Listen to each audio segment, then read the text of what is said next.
Guests are presenting an event on faith and climate change from First Congregational Church. We have Pastor Carrie Taylor Snyder, and from the Social Concerns Board, Pam Henry. Hi, Pam. Hi. Hi, Carrie. Welcome to our show.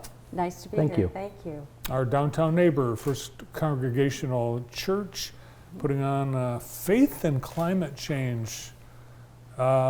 What's the connection between faith and climate change? Well, most major religions believe that we have to take care of each other. And the golden rule in Christianity says, treat others like you want to be treated. And essentially, if you wouldn't like it done to you, don't do it to somebody else.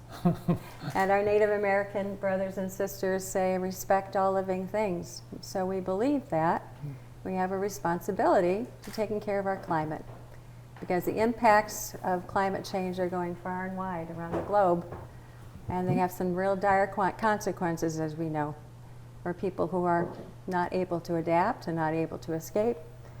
So severe heat, flooding, horrible storms, we've got some issues. Yeah, just look outside. Yeah. So global warming, the fact that it's so cold today is part of the climate change. That is correct. Believe it or not, yes, yes. So Carrie, the whole issue of climate change has become a political and ideological issue. How do you get that back to back to science? So for science, as we look at it, we accept scientific thought, and we look at also how our faith is also put into that, and taking care of not only ourselves but our planet is very important in faith, God's creation, and so we need to take care of it. And sometimes we need to listen to other science to find out how do we do some of this.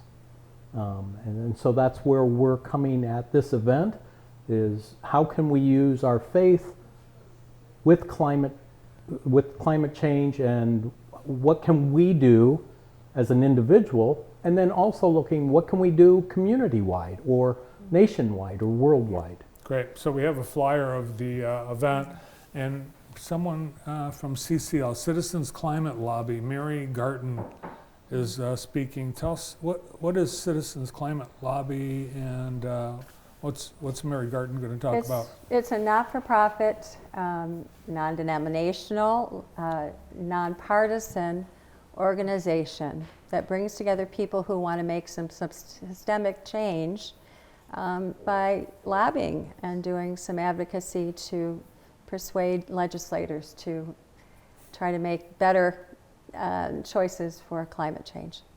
So what can someone in Jackson, does an individual or a church like First Congregational have any influence or effect on climate change?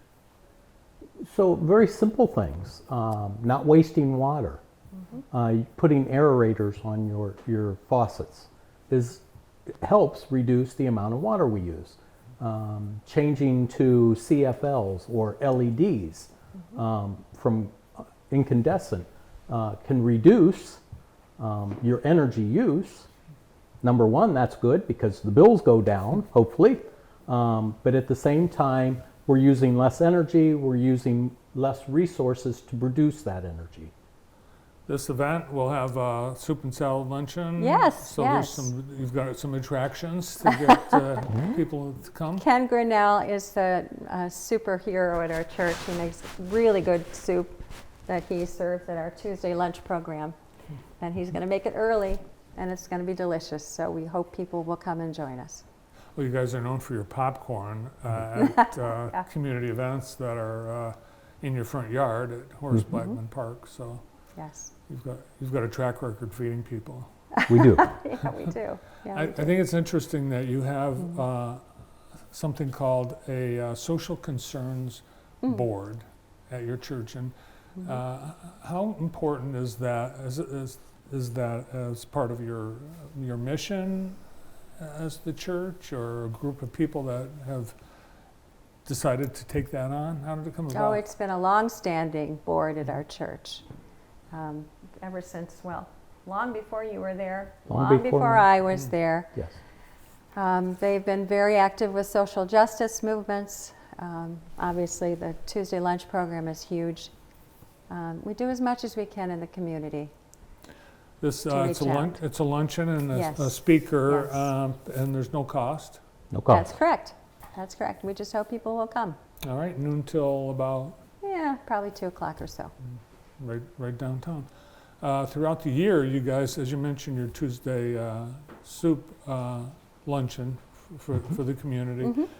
You've got a lot of community involvement as and I would say a small church. Yes. Mhm. How big is your congregation, Carrie? About 90 members Okay. Small but So- mighty. Yeah, and very generous. Very. and people, anybody's welcome. Everyone's welcome. Everyone is welcome. We've got a come as you are policy. Yes. And what do you say? No matter where? No matter who you are or where you are on life's journey, you are welcome here. When do you have your services? 10 a.m. on Sunday mornings.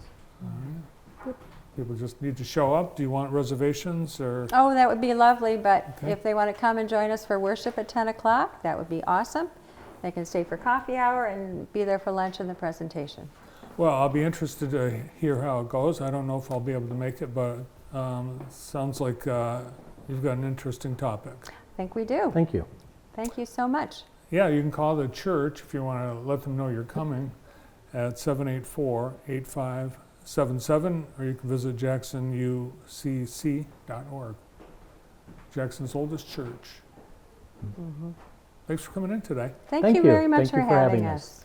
From the Social Concerns Board, Pam Henry, and pastor of First Congregational Church, the Reverend Carrie Taylor Snyder.